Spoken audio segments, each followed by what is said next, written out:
Hey, what's up, YouTube? Wanted to do a video today on some Holy Grail rifles that I managed to get this month. If you're a collector and stuff, you know the Holy Grail is something you've always wanted that you just can't seem to put your hands on. So I finally got them. I don't know why I never got them in the past. I guess because it was cost. You know, they're about $1,500, you know, back then, or whatever, to buy them new. And I guess it was easier just to buy, you know, AR stuff at $300 or $400 a pop and put one together. You know, it's easier to swallow. Even though at the end of the day, you may have that or more in an AR once you get optics and everything on them. So was able to do some trading on a local forum. It worked out pretty good. We didn't have to come out with a lot of cash either way on both the trades we did. And they wanted what I had, and I wanted what they had. So I'll let you guys check these out. We'll do a little bit of shooting here. I got a couple mags loaded up. Thank you for sticking with me. If this comes up in your subscriber feed and you're like, who's this guy? I've totally forgot about him. Thank you for sticking with me. YouTube's pretty much demonetized my channel, so anything that I guess shows a gun in the screenshot, whatever, any kind of shooting, they demonetize, which not a big deal. I didn't make any kind of money to speak of. I might have bought a couple boxes of ammo a year, so not a big deal. It's just more of the principle of the thing that, you know, my videos are pretty clean. I don't cuss on them. You know, I don't do any kind of political stuff that gets crazy or whatever. I try to stick to a decent format that I feel is, you know, you could have playing at anybody listening to, and it's not, you know, crazily offensive or whatever. But apparently there's guns in it, so it is what it is. You know, no big deal either way. But I wanted, without further ado, here I'll show you the first one.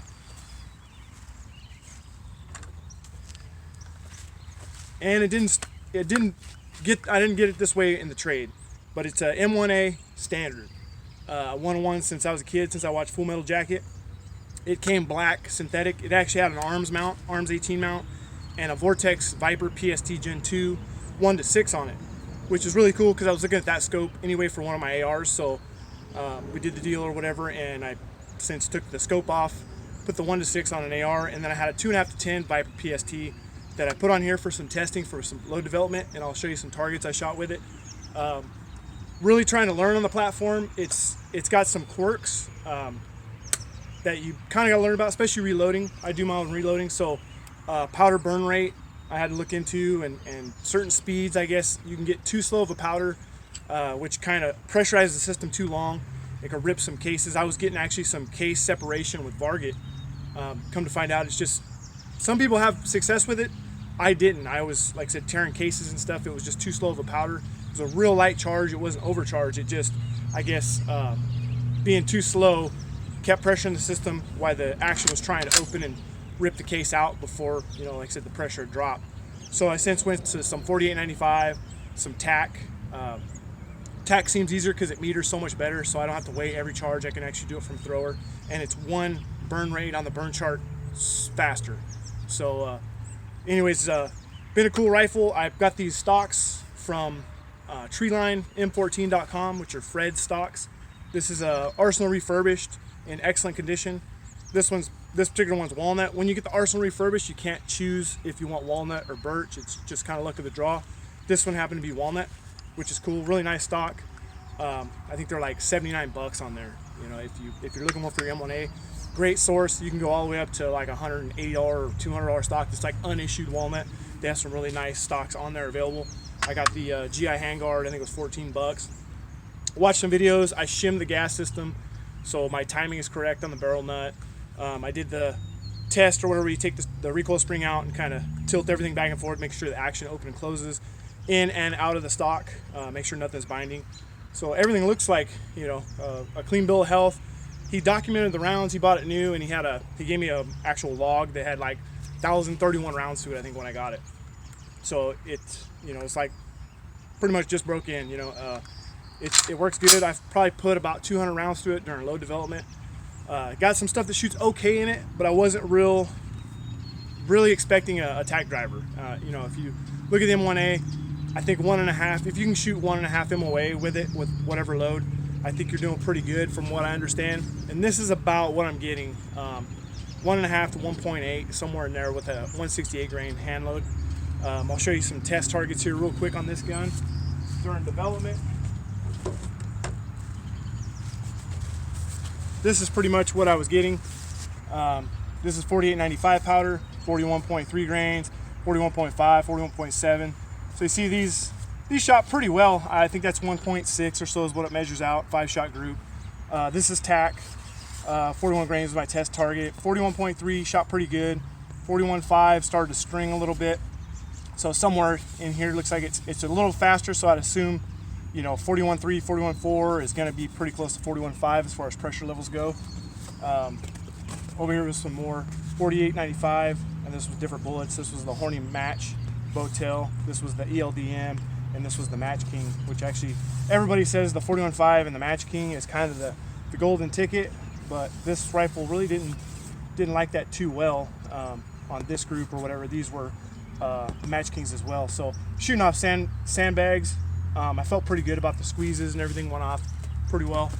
So I think these are pretty much representative of at least what I could do with the rifle. And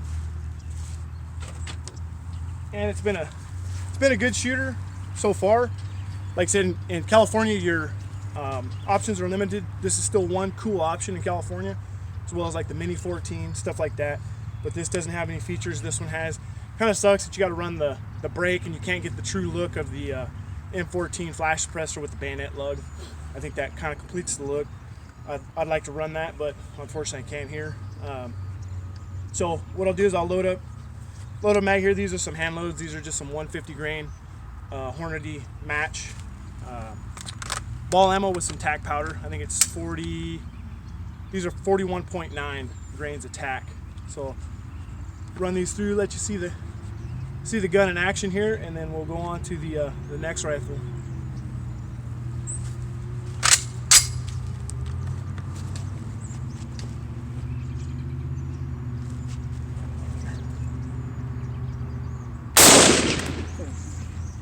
Sight.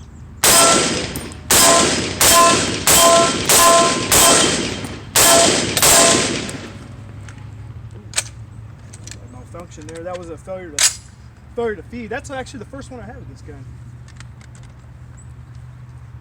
It's been pretty reliable.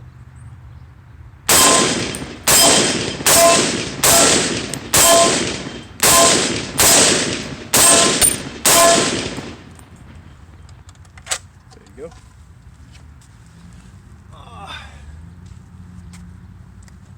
And this is a Springfield mag, factory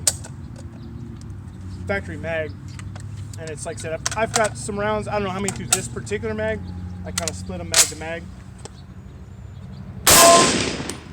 but that was the first real malfunction I've had on that load. I had some, in, like I said, with that Varget tearing the gun apart, or tearing the cases apart. And the next one I was lucky enough to do a trade on was a SOCOM, M1A SOCOM. This is an older production one. This is about a 2008 from what I could tell on the serial number. The guy said he had 20 rounds through it. He bought it new. Just lived in a big city, didn't have nowhere to shoot it, shot it one time, shot one box through it, and honestly it looks like it. I mean, the bolt, there was hardly any rub marks on the park rising and stuff like that, so I would say, you know, he was legit on it.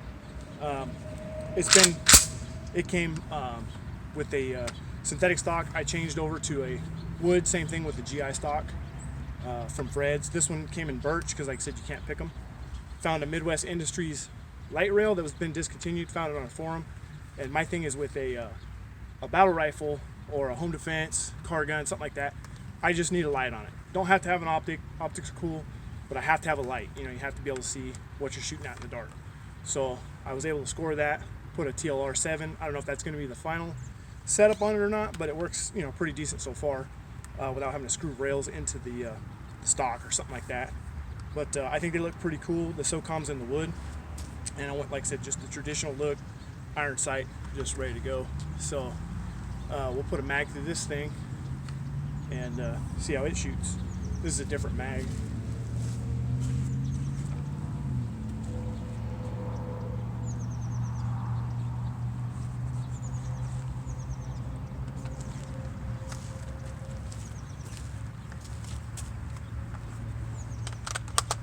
This one is a Winchester GI mag.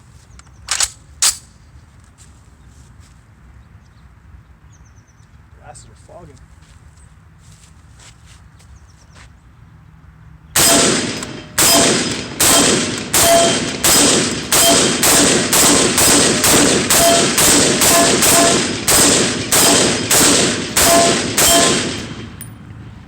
Now it ran clean. I think there was 19 in that magazine. But cool little gun. Like I said, still California legal. It's got the brake on it, 16-inch. You can, if you want a little, like I said, tighter package than the standard. I think the standard's cool because it's just the like kind of historical value of it. It's just got that iconic look. This one's pretty cool because you know, like you get the little bit of more maneuverability. I wouldn't say it's much lighter. It's about the same. This gun's probably loaded with a magazine. Got to be pushing 10 pounds. So it's pretty hefty. It shoots good though. Pretty low recoil for a 308, and being semi-automatic like that. Once again, good choice for California. I would really like to have a Scout as well. In fact, that's what I was after when I ended up getting a deal on this one, or the guy was willing to trade. But I thought, you know, I didn't really think of the SOCOMs too much, you know, until that point. I started thinking, well, it's the most different between the full size and the SOCOM, you know, with barrel length from 16 to 22. Where in a Scout, you're just losing 4 inches, but the Scouts look cool. That's probably my favorite M1A is the Scout. It just kind of looks balanced. This one looks kind of stubby. That one looks a little long. The Scouts are really nice as far as the looks go. I've never shot one, but as far as looks, they're pretty cool. So anyways, guys, just want to bring that to you. I finally, like I said, finally scored some M1As, and I'm happy to be able to get them, and like I said, worked out with a good deal, trading back and forth and not having to fork out. If you're looking for a used one right now, the used market is totally saturated. I think that's maybe why they're willing to trade, because they're just not selling on my local forum. The guys are almost having to give them away to get rid of them. There's just so many on there. I don't know why such a glut here, you know, here recently, but there's a ton on there. So it might just keep it on your radar if you're looking for one. Check them out. They're fun. They're kind of costly to feed. You know, you're feeding them 308, but you're feeding them a full house, you know, rifle round, and just something different. You know, AR stuff's cool. It's just, I don't know, maybe I was just getting burnt out on it. There's just so much of it you can do, and whatever. It just seems to be repetitive and the same old thing. So just wanted to give something else a try, and like I said, I always wanted one and was able to score 2. So thanks, guys. Thanks for sticking with me. Hopefully I'll give you some more videos, you know, coming up or whatever.